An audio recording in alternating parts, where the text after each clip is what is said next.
contract killing. A brutal murder. A neighborhood in chaos. For the New York City Police Department and the FBI, New York City becomes the front lines in a relentless battle. The enemy, powerful drug dealers who will stop at nothing to protect their profits.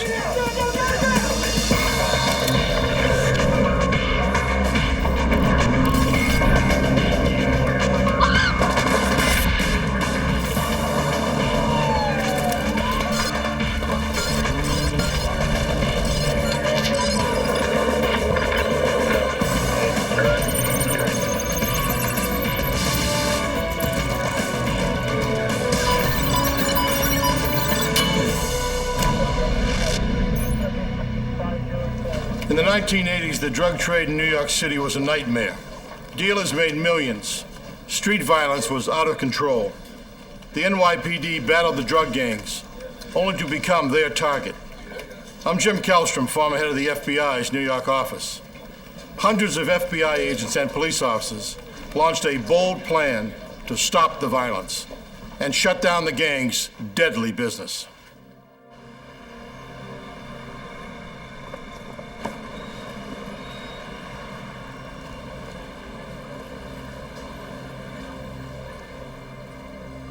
In New York City in the 1980s, the NYPD was fighting a losing battle against the drug lords.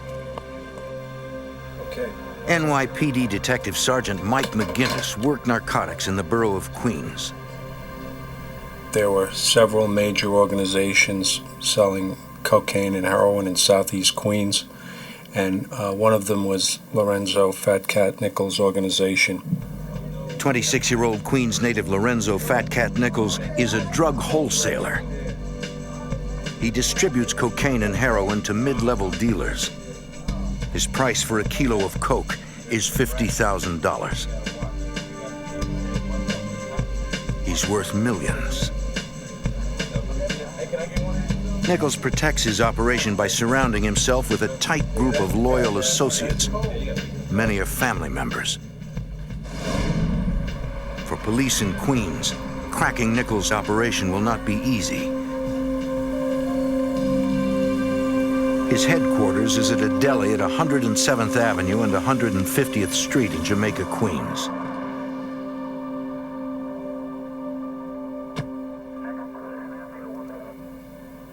We had conducted surveillances there. We had talked to many informants there. We had done a lot of buy and bust operations there, where we'd send out undercovers and buy drugs, and it was a continuing problem in the area. But we couldn't really make a case at that point against Fat Cat or any of the principals in his organization. That all changed in July 1985. One of our units was doing a buy and bust operation and developed some information that led us to get a search warrant for Fat Cat's grocery store and for an apartment above the grocery store. The informant told us that there was weapons, cash, and numerous drugs stored there. Myself and two detectives went into the grocery store. I went behind the counter and I walked towards the rear of the counter, and I saw there was a light on in the back room. So I went into the back room. There were three men behind a big desk, and I realized one of them was Fat Cat Nichols. Nichols, put your hands up on the wall. Put your hands up on the wall. Put your hands up on the wall. Police order the men up against the wall. Put your hands on the wall, now. Hands up. Nichols reaches down for something. Check the chair over here. You understand? Under a towel on the chair where Nichols was sitting, check the chair. detectives find a loaded automatic and a revolver. Those are mine, man. Ain't nothing on that table, dog.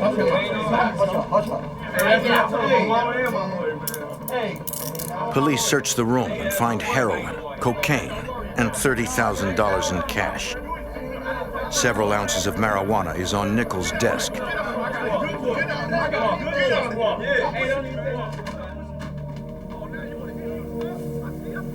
The raiding party that went to the second floor apartment found $150,000 in cash in boxes. Wow, that's a lot of cash. Hundreds, perhaps thousands of pieces of cocaine, street cocaine wrapped in tinfoil, and glassines of heroin and additional weapons. Nichols is arrested on drugs and weapons charges. 24 hours later, he's free on $70,000 bail. At the time of his arrest, Nichols was already on parole. He reports to his parole officer to see if the arrest violated the terms of his parole. He tells his parole officer, Brian Rooney, that he was only in the grocery to order a sandwich. Take care of this for me now. That's what we're going to try to do. All right, thank you. Just have a seat right here. Okay. All right, thanks. Rooney calls McGinnis to check his story out. So I told him what had happened, that we had arrested Nichols in the grocery store, that he had a number of weapons, but unfortunately he made bail and I'm sure he's gone. And Rooney said to me, no, he's not. He says he's sitting outside my office here.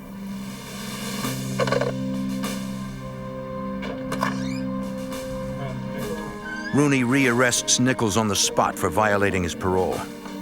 Now, for Nichols, what that meant was, even though he had made bail on the case where we got him, he was in on the parole violation, and there's no way around that. You can't get bail on it. So not counting the trouble that he was in with me, he owed 14 years to the state. So he was in big trouble. A week later, McGinnis and Rooney testify at Nichols' parole hearing. I briefly described what had happened that night, and the adjudicator immediately continued his violation of parole, which meant he was in. He was entitled to one more hearing like that, and then he would go back in for the remainder of those 14 years. But the drug dealer has no intention of letting that happen.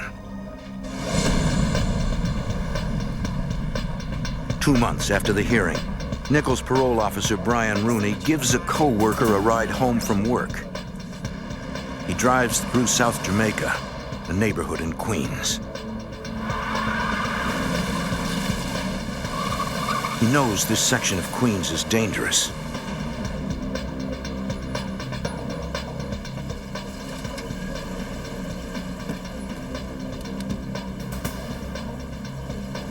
But he has no idea he is being followed.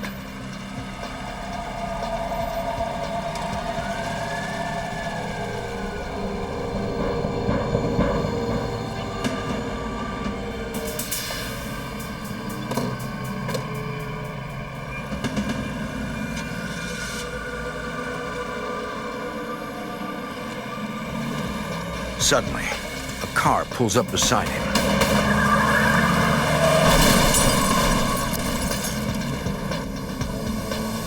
Brian Rooney is shot once in the arm and once in the back.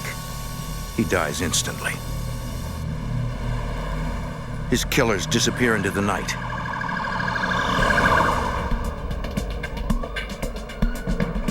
Police arrive quickly, but there is nothing they can do. They process the scene and find little evidence. No shell casings were left behind. No one saw the shooting. News of the murder quickly reaches Detective Sergeant Mike McGinnis. Sergeant who worked in my office called me up and told me about it. Said they just killed a parole officer up on Supton Boulevard, and it was Brian Rooney. He was a very fine guy and a good parole officer. He was just a real good combination of social worker, police officer. That's necessary to be a good parole officer. Police hit the streets to gather intelligence and find the killer. Rooney's murder is the latest in a string of homicides in South Jamaica. Rival drug gangs battle each other for territory and control of the profits.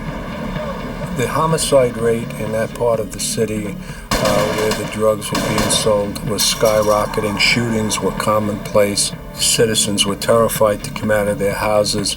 And for that reason, we knew that we had no choice but to go after these drug gangs. The NYPD steps up their efforts in Operation Cleanup, a major long-term anti-drug operation. They bring in hundreds of officers from precincts all over the city.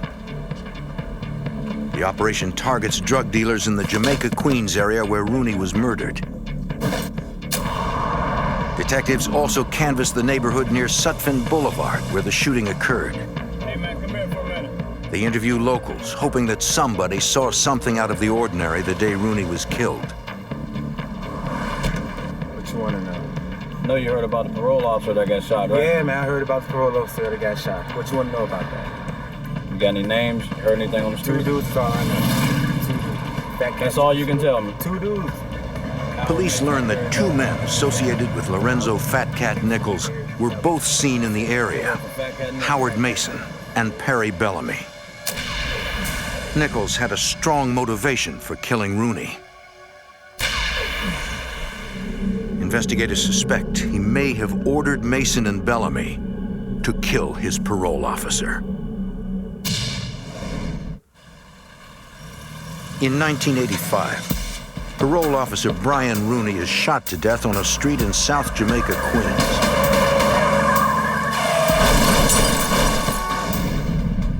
Police suspect that one of his parolees, Lorenzo Fat Cat Nichols, ordered the hit. Mike McGinnis, former detective sergeant with the NYPD. We were all astounded with what happened to Brian Rooney, that they would have the audacity to kill him. But I think their thinking was if they got Rooney out of the way, Nichols would be able to make the street. And where they got that from, I don't know. But that was their thinking. As the detective who arrested Nichols, McGinnis knows he could be next on the hit list. I looked over my shoulder. I was careful, but I never let it stop me from what I was doing. To have it happen where somebody actually says, I'm going to kill this officer to get a benefit and to maybe get myself out of jail, that was very unusual. And I think people in law enforcement and the citizens in general found it kind of unnerving. Police know that Howard Pappy Mason, a lieutenant in the Nichols organization, and Perry Bellamy, a Mason associate, were seen in the neighborhood the night Rooney was murdered.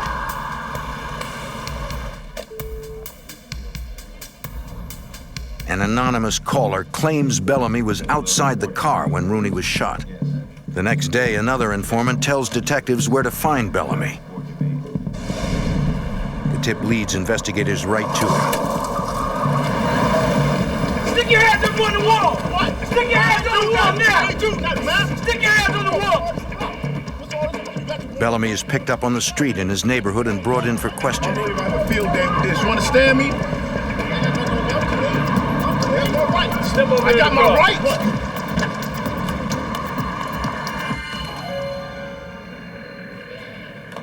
He admits he saw Rooney just hours before he was murdered. In the car with Rooney. He claims he knew about the hit and tried to warn Rooney. That's why he was seen in the area that You night. set him up, I think. I know if something happened to a cop. After they'd be hours over of there looking questioning, for the rest of detectives us, learn he trying did to get more up. than warn Rooney. Look. So that's who did it. Bellamy When reveals he you was order- in the car with Rooney the night he was killed. You're just gonna add on more problems for yourself. He says Howard Mason shot Rooney. Bellamy was in jail weeks before the murder.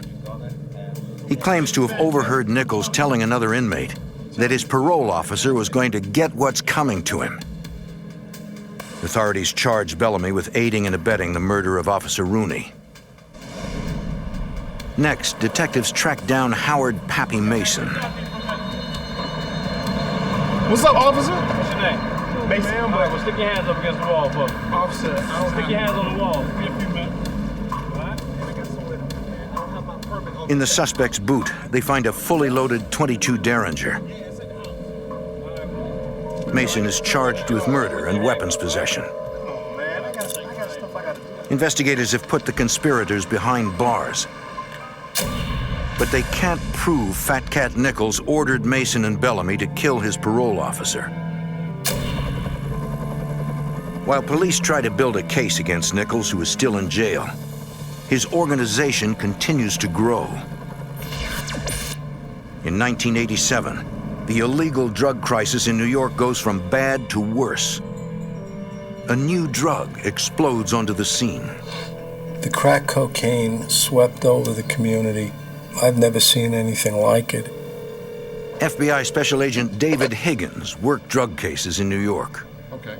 Basically, what happens in the preparation of crack, you can take a relatively small amount of cocaine and combining it with other ingredients, you stretch it tremendously so that something that might have been sold previously as a gram amount for $100 could turn around and make the drug trafficker $1,000. The drug sells cheap, as little as $2 a vial, and it's highly addictive. For a working-class neighborhood like South Jamaica, crack cocaine is the perfect storm. Because of the high level of addiction, the drug users were repeatedly looking to get high, and therefore they were out trying to find sources of income anywhere they could. Naturally, they turned to crimes such as burglary and robbery, and of course, the general level of crime in these neighborhoods increased as a result. The NYPD steps up its efforts. They rename Operation Cleanup Operation Queens. In the early 80s, a federal organized crime drug enforcement task force was formed in New York City to go after the drug dealers and the major distributors.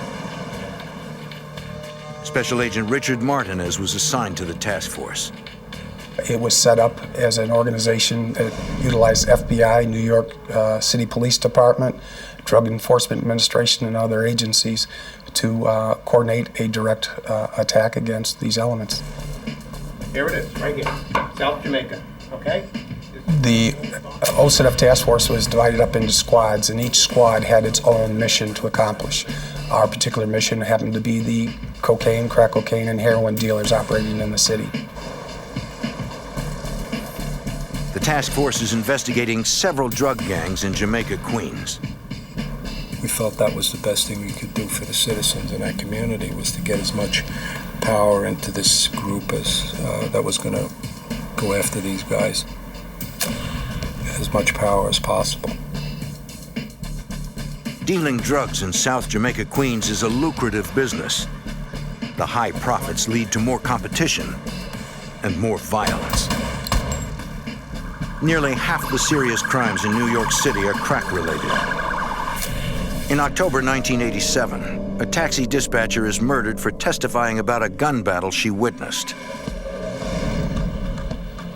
A month later, a Guyanese immigrant complains to police that drug dealers have been selling crack on his street.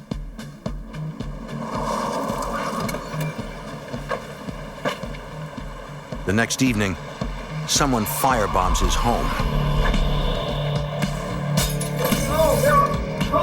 What is the number? 911. Okay. Yeah, someone just put something through a window.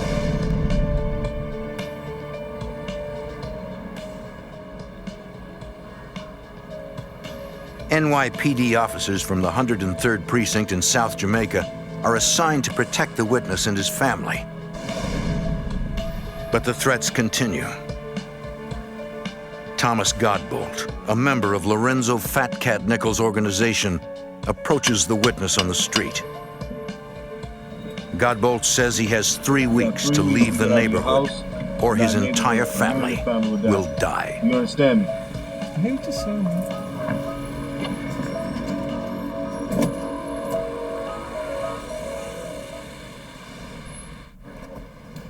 In 1987, drug dealers rule South Jamaica, Queens. Citizens brave enough to stand up to the dealers are intimidated and murdered. The New York City Police Department and a federal task force turn up the heat on all the drug organizations in Jamaica, Queens.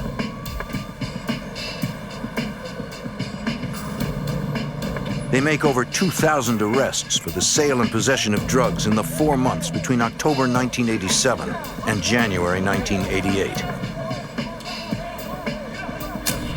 In late January 1988, one of Lorenzo Nichols' lieutenants, Thomas Mustafa Godbolt, is sent to Rikers Island for threatening the Guyanese witness. On February 24th, Howard Pappy Mason, suspected of shooting parole officer Brian Rooney, is convicted on a weapons possession charge. The next day, Lorenzo Nichols is sentenced to 25 years to life on 11 counts of drugs and weapons possession. We had cut off the head of the snake and caught a couple of his top people with him and had a great case, and so we really felt we had put that organization pretty much on the sidelines. The NYPD and the FBI are making headway in the battle to take back the streets of South Jamaica from the drug dealers. But the war is about to take a dark turn. February 26, 1988. Just days after Nichols and Mason were convicted, Officer Edward Byrne is guarding the Guyanese witness.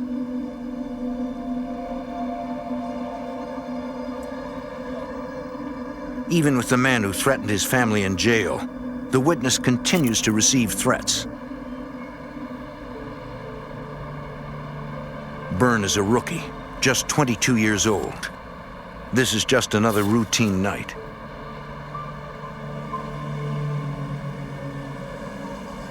At 3 a.m., a car drives past Officer Byrne's position. There are 4 men inside. The sedan drives around the block and out of sight.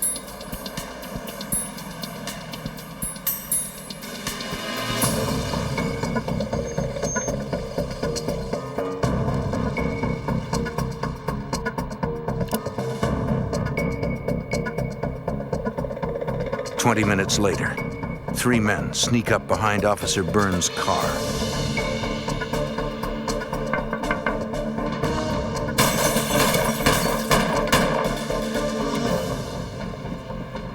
The witness hears the gunshots. At 3:28 a.m., dispatch sends out the call, "Officer down" in Jamaica, Queens. Police arrive at the scene minutes later. Both front windows of Officer Byrne's police cruiser have been shot out. The rookie cop is dead. Every police officer responds to that. Every police officer takes that personal when a police officer is murdered. The witness Officer Byrne was protecting tells police he heard the shots and saw several men get in a tan-colored car and speed away. Investigators find an abandoned 1976 tan Olds Cutlass parked about 2 miles from where Byrne was shot. They find nothing in the car linking it to the murder. Right after the murder of Officer Byrne, the New York City Police Department started cracking down on all the drug dealers. A tremendous amount of heat was put on all the drug dealers in Jamaica, Queens. They wanted the murders of Officer Byrne. Hundreds of police officers working 12-hour shifts blanket 3 precincts. The 103rd, the 105th, and the 113th in southeastern Queens. They raid nearly 200 locations and question more than 300 suspected drug dealers.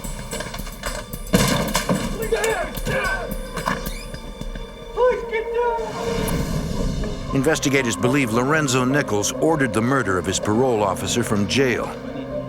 And the man who threatened the witness Officer Byrne was protecting had ties to Nichols' organization.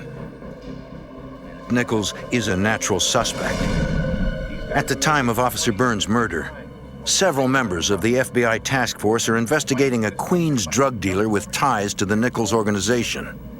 What we did was we simply shifted focus. We were looking at something called the Smith Organization, who had dealings with a number of Nichols associates.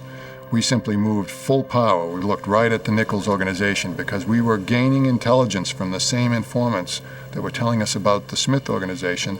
They had intelligence on the Nichols organization. We targeted the members of the organization who were still on the street operating his drug conspiracy group. To get inside the organization, investigators use a variety of weapons. They set up undercover drug buys Get on the ground, FBI! and use telephone wiretaps. If Nichols was involved in the murder of Officer Byrne, he's just made the biggest mistake of his life. Now the resources of the FBI, the NYPD, and the DEA are focused on bringing down his operation. A rookie cop is killed, shot to death on a street in New York City. 22-year-old Officer Eddie Byrne gave his life protecting a witness from a deadly drug gang.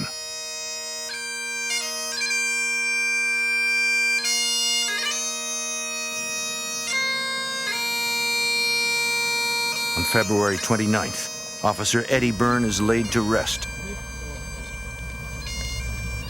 10,000 police officers attend the funeral.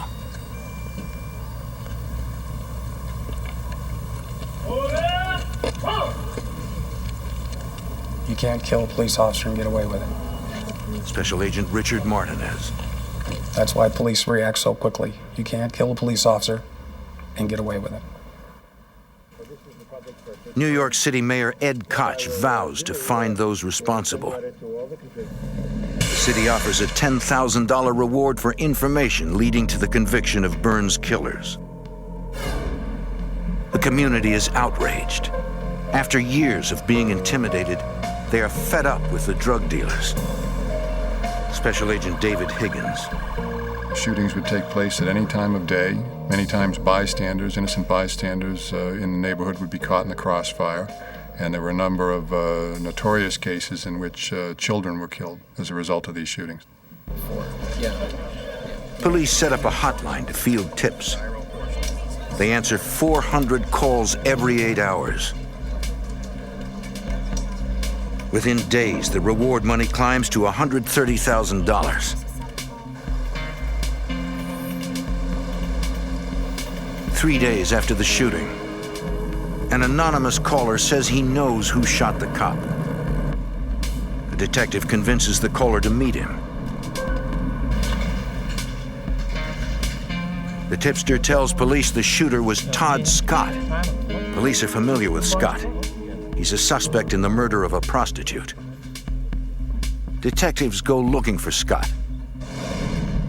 At the apartment of a relative, they find a witness who is willing to talk. He tells detectives he knows the men who carried out the shooting. He was present when the hit was planned.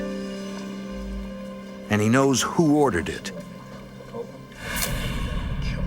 On February 24th, only hours after his conviction on a gun charge, Howard Mason called one of his dealers, Philip Copeland, from a payphone at Rikers Island. The next day, Copeland met with fellow gang members Todd Scott, David McClary, and Scott Cobb in an apartment 10 blocks from the murder scene. Just got back talking to your boy Mason, man. Copeland told them the boss is mad. He ordered them to hit a cop, any cop. But we gotta take out a cop. The price of the contract was $8,000. Gotta take him out. According to the informant, the men drew straws to choose the shooter.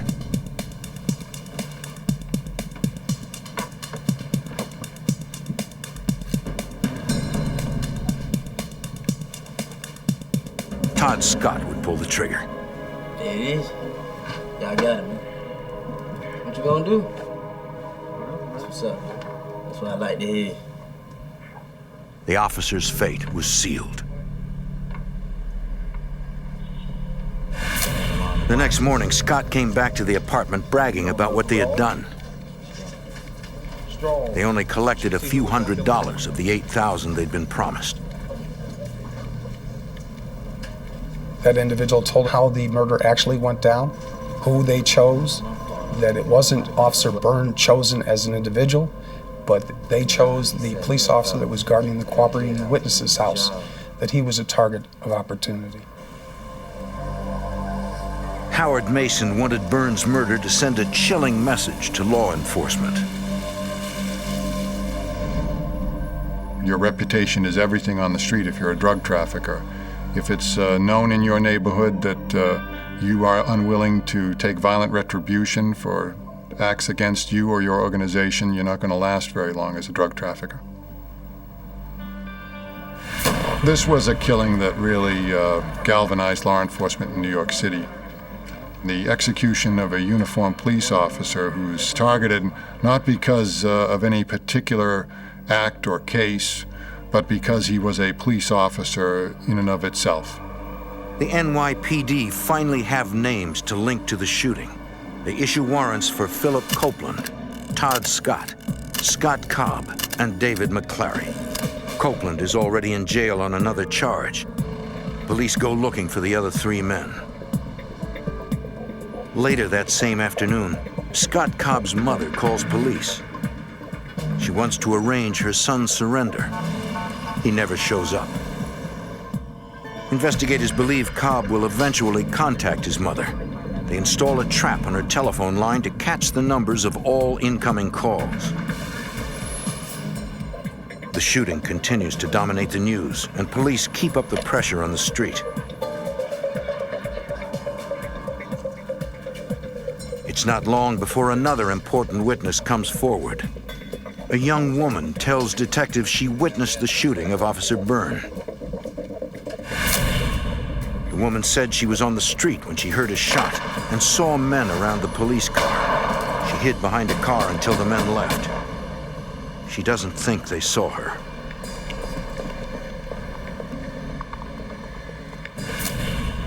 Investigators show the witness photo lineups.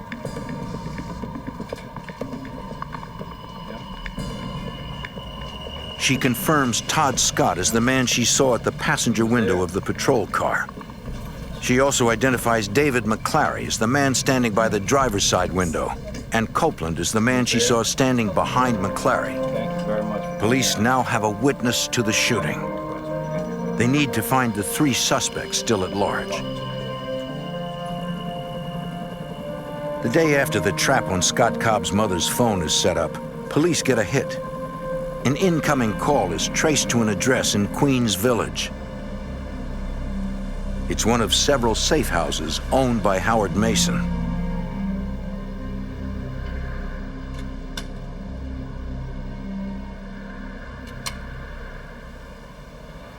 On March 3rd, less than a week after the Byrne shooting, detectives spot Scott Cobb. Hey, man.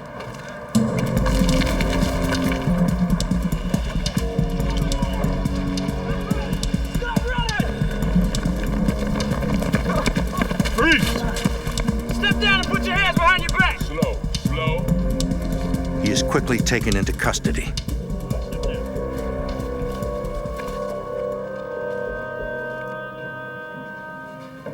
Police search the safe house. In the basement, they find Todd Scott.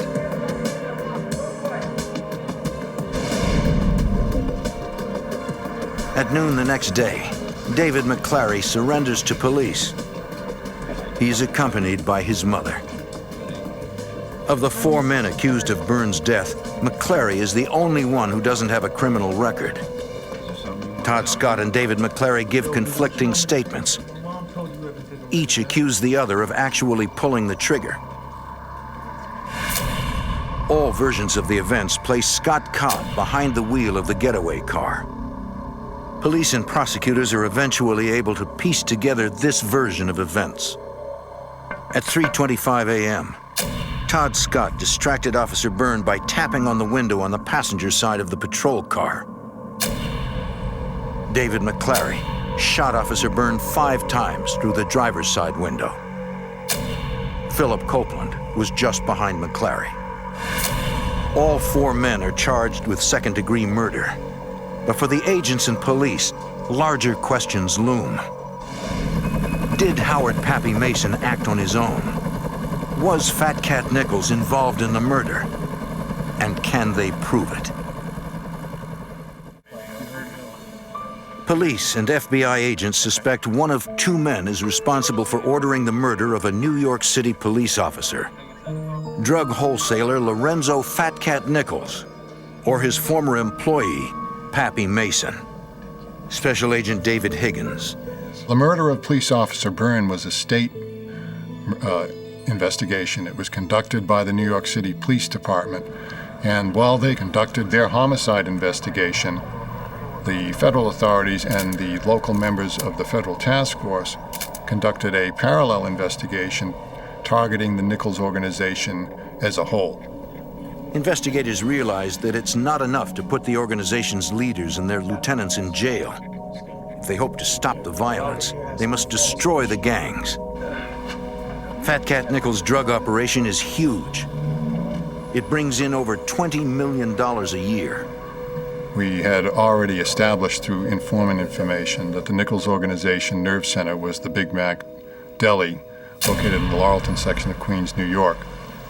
We immediately obtained subpoenas to examine the telephone toll records for that location. To investigate this large and dangerous organization, the FBI turns to wiretaps. Special Agent Richard Martinez is the assigned case agent. Only that type of investigation can collect information on major conspiracies. When an undercover officer deals with one person buying drugs, he's dealt with one or two people. To get an enterprise or an organization, you need the ability to wiretap. Agents wiretap Nichols' headquarters, but they immediately run into a problem. The suspects involved in the Nichols organization were so paranoid about the attention of law enforcement in the neighborhood, which had occurred as a result of the Byrne shooting. They became convinced that they were the target of a wiretap. So they immediately shifted their operation to a new location. The agents target Nichols' family. A week after the shooting, the FBI begins wiretapping Lorenzo Nichols' sister. We knew that a lot of mid-level distributors were dealing with her. So hers was an ideal phone to get into. She was talking to Lorenzo Nichols. She was talking to about 12 mid-level distributors that she was bagging for.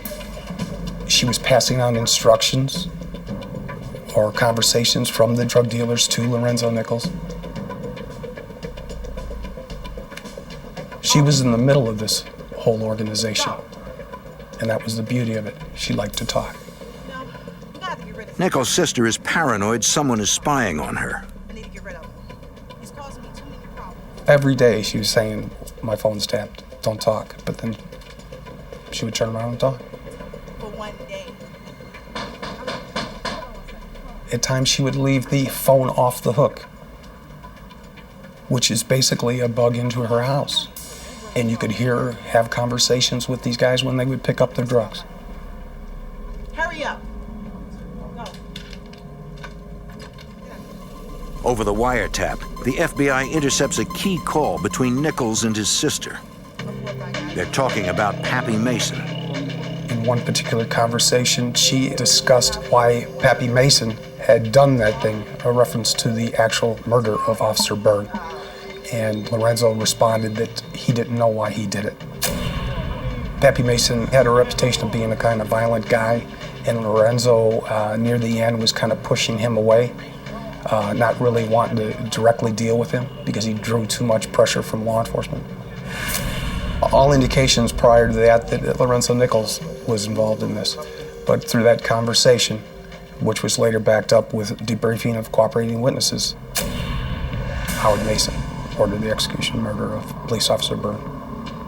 Pappy Mason thought that the police department disrespected him, so therefore he ordered his contemporaries to go out and to kill any police officer. Nichols was not involved in the murder of Officer Byrne, but his operation still continues to grow and to supply very dangerous street gangs with product. We were able to establish from listening on the telephone that, in fact, Lorenzo Fat Cat Nichols was communicating with core members of the conspiracy. Every week or 2 weeks, a group of individuals would go up and have meetings with him and receive orders from him in person as to how the operation was to be managed. Agents place a microphone in the visiting room at Rikers Island. They try to listen in on Lorenzo Nichols' meetings with his lieutenants.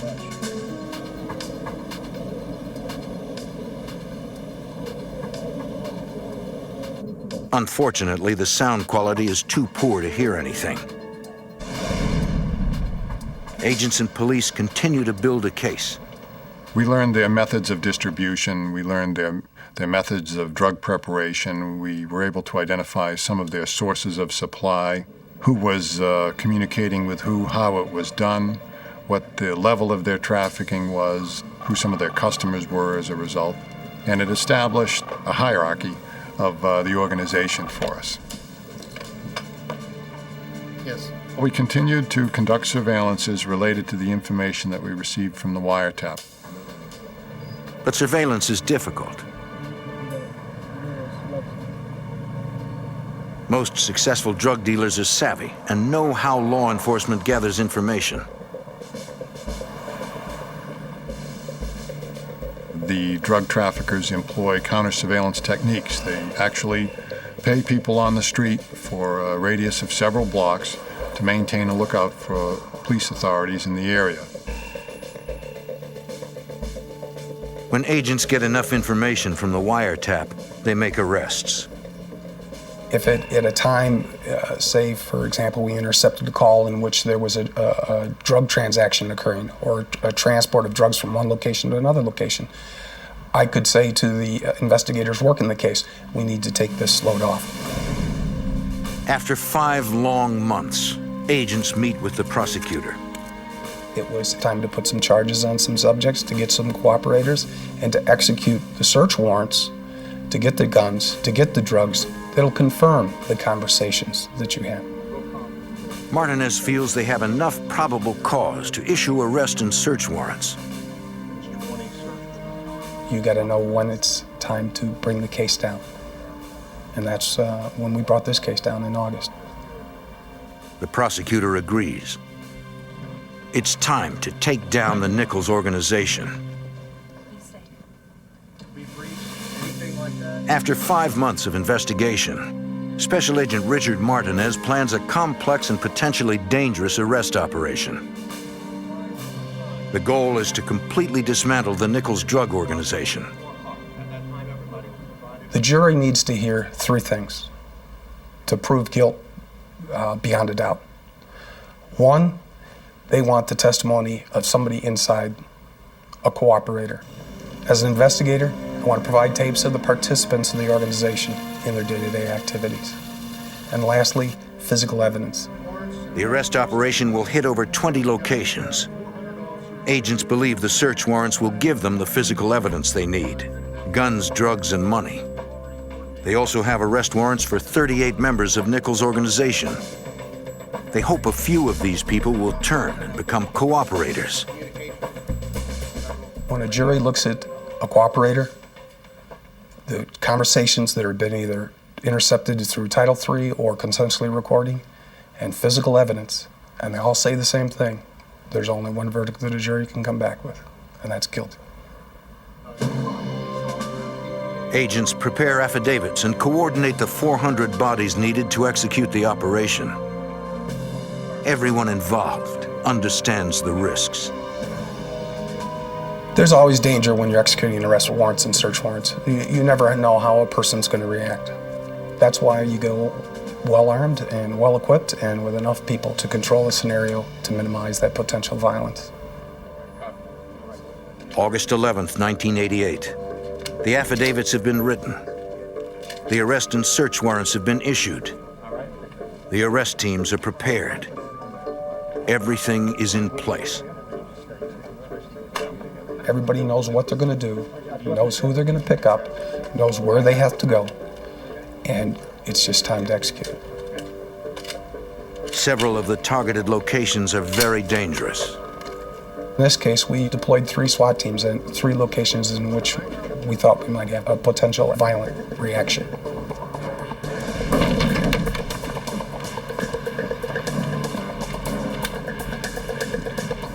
The teams hit locations where drugs are being stored and sold. Fortunately, we never tipped our hand in this investigation, so none of the defendants knew we were coming when we decided to come for them.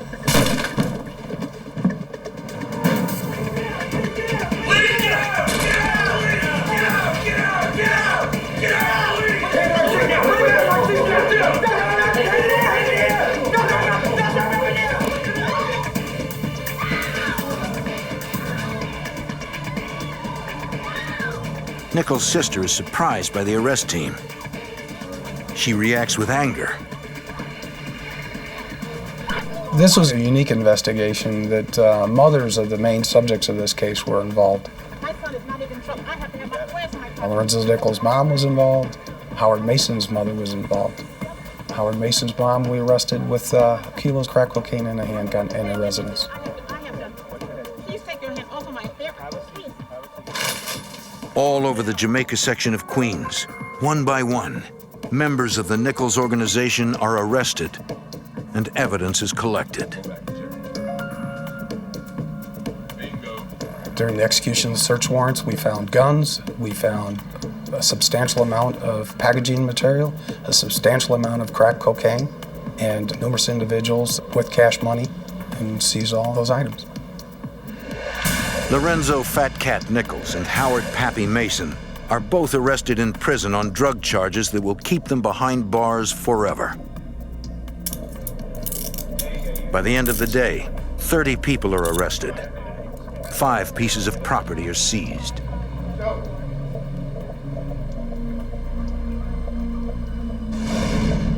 Nichols' sister and other key players in the organization decide to become cooperators. The multi-million-dollar violent drug operation is effectively destroyed. For Lorenzo Nichols, it was the murder of Officer Edward Byrne, a murder he had nothing to do with, that finally brought down his drug empire.